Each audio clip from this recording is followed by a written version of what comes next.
Are you completely insane?" He turned to face me, pressing his back against the bricks. His eyes were bright and full of lust. I could understand that look. I was sure it mirrored mine. But he also looked remorseful, like the last thing he had wanted to do was hurt me. Again. Yeah, Landon said.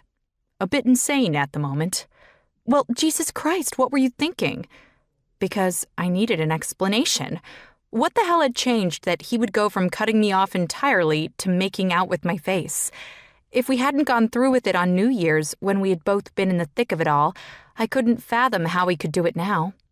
That I really wanted to kiss you, and I'd wanted to do it for too damn long. I held my hand up and tried to breathe shallowly. You can't say things like that to me. God, he's drunk. Of course, I'd known that before I came out here with him, but I hadn't expected our conversation to veer so far left. And now I would never be able to get the feel of his lips or the brush of his tongue or the taste of whiskey mixed with something purely Landon out of my head. I couldn't think about that or else I wouldn't be able to think about anything else. Ever. I can, he said, meeting my gaze. But you act like I shouldn't. His dark brown eyes nearly made me lose it. He was too much. Tall, dark, and handsome was too cliché for Landon, with his deep tan from endless days on the golf course and soulful expression. He was a man who had known loss and understood depression but had risen above. There was more to him than the gorgeous Wright looks, but it didn't excuse his actions. I didn't want to be some mistake he'd made when his wife wasn't in town. No, you shouldn't, I said. I won't do that again. I will not be that kind of girl. It's disrespectful to me and it's disrespectful to Miranda. And it's just bad. I rambled on because if I stopped, I knew I'd be done for. My fingers were itching to grab him and crush his mouth to mine again. I'd wanted this for months, even though there were 1.5 million reasons that it was a supremely idiotic idea. I still wanted him.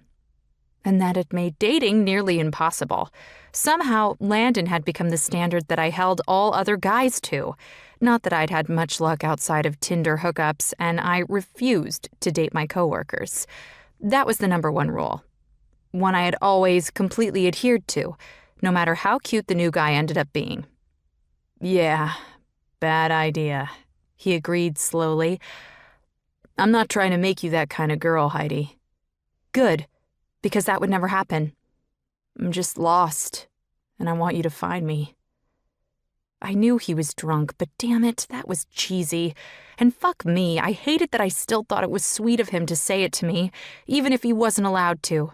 Stop that, no sweet talk. How about no, Landon? Then, with all the strength I could muster, I strode back toward the emergency exit. I could do this. I was a strong, fierce, independent woman who worked in a male-dominated field and shattered glass ceilings. I could walk away from one boy, even if he was a Wright. Then, he touched me.